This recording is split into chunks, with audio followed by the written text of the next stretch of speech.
We share a common history. Yeah, we do share a common history. And, you know, this question around like influences as an artist and, you know, early influences. And I know we had a similar situation back in high school with our favorite art teacher, our common favorite art teacher. Yes. And I know I was reflecting on it earlier about what she always used to tell me and how that's kind of shaped my work as an artist. Right. And I used to do this very realistic drawing, and she was always challenging me to like let go and you know, be free to experiment. You're laughing because you know what I'm talking about, right? Yeah. And yeah, as a person who, you know, really likes to control things and yeah, I always think about, you know, her telling me that, even when it's with things that don't have to do with, you know, like art necessarily, right. but always thinking about that, you know, to let go and experiment and explore and not always feel I have to control the outcome. But I mean, okay, so first we're talking about Pat K. Evans, who was our high school art teacher. Yes. We've known each other for quite a while, and so many years. Decades. We've known each other for decades. Yeah. But Pat K. Evans was, always telling me also, Endo, can you stop doing these photorealistic drawings? Who cares about photorealism? You can just take a photo, it happens in the snap. Why are you doing all of this stuff? Why are you punishing yourself? And I tried, I didn't understand what she was saying. And then when I got to art school, I ended up in animation. We're talking about Pat K. Evans, who was our high school teacher. We've known each other for a couple of decades. And she also used to tell me, Endo, you know, you need to relax, stop getting into these highly intensive processes for doing your drawings. You know, why are you spending 50 hours doing a drawing of a woman?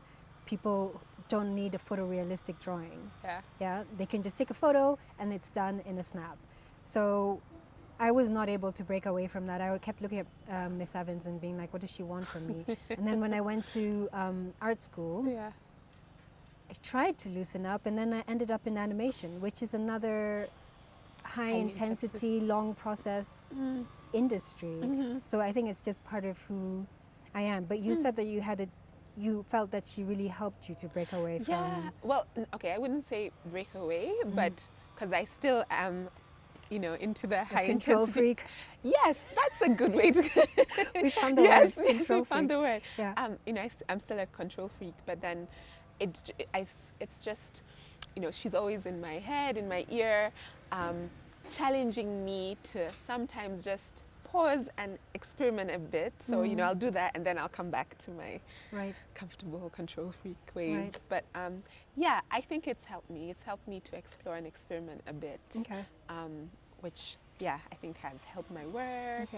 And I think I could do it more still. I think there's a balance. I can appreciate how that helps me, and then I bring it back to my comfortable framework. Right. Yeah. And I think, like, so that how we are blocking these things out, you know, it's almost like with our work and, you know, being an experimental, young, well, relatively youngish, Youngish. You know, Kenyan, creative business person.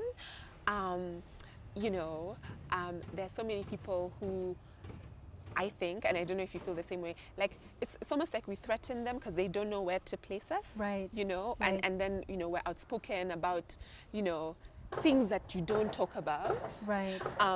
So it's almost like, yeah, we have to just block out that nonsense in order to like keep doing what we're doing and you know, Right. yeah, do the work that we want and need to do. Right. So for my master's, so I went to art school and then I went to do an African studies degree, and again I did it outside. And you know, the unfortunate fact is that there are all these scholars who are practicing abroad, and libraries with all this, you know, recorded knowledge, but it's abroad. And so so there was that, but then there were people, you know, saying to me, and it goes back to what you were saying about appreciation of our culture. People were like, but you're African, why do you need to to study Africa, and the irony is, you know, that we don't study ourselves. No, we don't.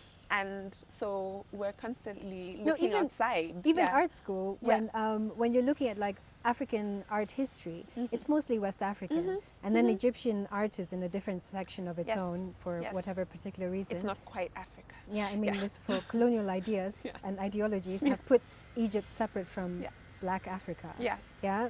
Eastern Africa doesn't feature in these histories. So I learned a lot. And I think that's what inspires me. Like, you know, part of it is just discovery for myself, but then also like, how can we get away from the cliche, the kind of Orientalism of our culture, heritage, and like, reimagine it for ourselves. Oh, what have you been up to? What are you working on? Let's talk about what I've been up to. Let's see. I'm about to release my film, Kitana's Journey, which is an animation based on a true story about a young boy who was trafficked from Nairobi up country and how he finally got back home after 4 years of being abused, misused, and living on the streets. Wow.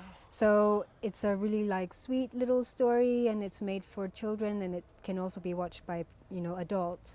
So it's like brightly colored and it's engaging, and I'm really excited to like finally put it online because it's been in festivals recently.